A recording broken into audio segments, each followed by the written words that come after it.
उजाला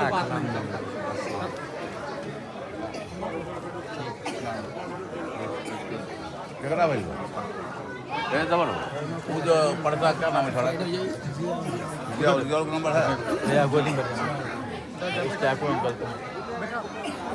अरे भाई कपड़ा है उसमें का बैठा है स्पेस का है जिसमें पूरे नेगेटिव पड़ गए नंबर नहीं है फुरकान तो कभी बढ़िया फुरकान बदल रहे कौन सी पार्टी बदल रही बोल लिया ना बोल लिया गाड़ी इसका शंकर पहले झोला नहीं क्या केकरा जल्दी झोला है उझोला गेले अल्लाह हक़्क़ तुक़ातिही वला तमूतुन्न इल्ला व अंतुम मुस्लिमून वक़ाल तआला या अय्युहल्लज़ीना आमनुत्तक़ुल्लाह वक़ूलू क़ौलन सदीदा युस्लिह लकुम अअमालकुम व यग़फ़िर लकुम दुनूबकुम व मन युति'िल्लाह व रसूलहु फ़क़द फ़ाज़ फ़ौज़न अज़ीमा वक़ाल रसूलुल्लाह सल्लल्लाहु अलैहि वसल्लम या माशरश शबाब मन इस्तताअ मिनकुमुल बाअत फ़ल्यतज़व्वज फ़इन्नहु अग़ज़्ज़ु लिलबसर व अहसनु लिलफ़र्ज वक़ाल रसूलुल्लाह सल्लल्लाहु अलैहि वसल्लम इन्न अअज़मन निकाहि बरकतन ऐसरुहु मौनतन वक़ाल रसूलुल्लाह सल्लल्लाहु अलैहि वसल्लम दिया गया है। इसीलिए फरमाया गया कि जैसे तुम नमाज के अंदर शरीयत का लिहाज रखते हो, निकाह के अमल में भी शरीयत का लिहाज रखो। और बल्कि हुक्म इसका आया कि इस अमल को मस्जिद में अंजाम दो ताकि इबादत का तसव्वुर तुम्हारे जहन में पैदा हो सके। इसलिए अगर आज हम लोग इस काम को इबादत के अंदाज में करेंगे तो बहुत सारे खुराफात से खुद ब खुद हम रुक जाएंगे।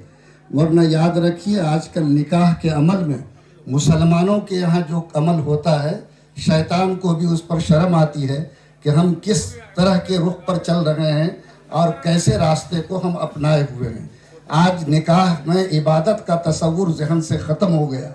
मैं ये गुजारिश करता हूँ कि जो लोग भी यहाँ बैठे हैं, अगर वाक़तन वो शरीयत के पाबंद हैं तो वो निकाह के अंदर इबादत के तसव्वुर को पैदा करें और बहुत सारी खुराफात जो आज जन्म ले लिया है उन खुराफात से अपने निकालने की कोशिश करें। दूसरी चीज़ जो इस्लाम ने तालीम दी है वो ये कि जो निकाह जितना आसान होगा उतना बाबरकत होगा। अगर निकाह में दुश्वारी पैदा की जाएगी तो याद रखिए समाज में बदकारी और बेहयाई के रास्ते खुलेंगे। इसलिए फरमाया गया कि निकाह के अमल को आसान बनाओ।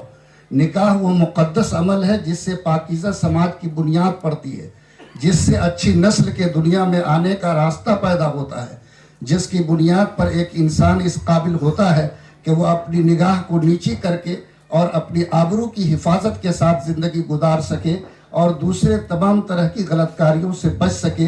ये निकाह का मकसद, ये निकाह की बुनियाद है। इसलिए निकाह को आसान बनाया जाए।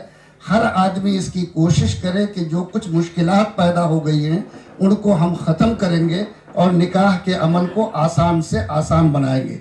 आज अफसोस है कि इस निकाह के मुश्किल होने की वजह से चाहे किसी भी समाज की बेटियां हों, आज आग में जल रही है, पंखे में लटक रही है, मालूम नहीं कहाँ कहाँ उनके साथ आज जुल्म और ज़्यादती हो रही है। ये मुख्तलिफ नामों पे हो रहा है।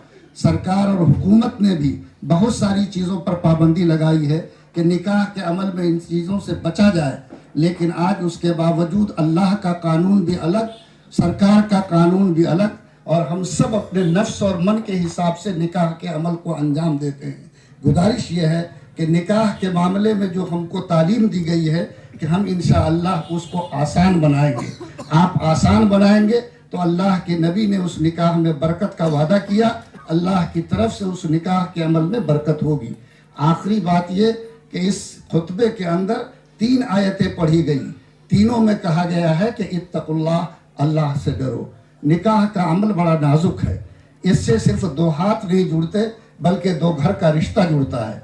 और जाहिर है जब उन दोनों के दरमियान अल्लाह का डर होगा, यानी अपनी बड़ाई नहीं होगी, अपना जोश अमल नहीं होगा, बल्कि मैंने उससे आपका निकाह जनाब मोहम्मद अहमद अली साहब ने कबूल किया। जी मैंने कबूल किया। شبانہ خاتون جو صاحبزادی ہیں جناب مرحوم محمد مشتاق خان صاحب کی، میں نے اس سے آپ کا جی میں نے قبول کیا. بارک اللہ فیکم و جمع بینکم فی خیر.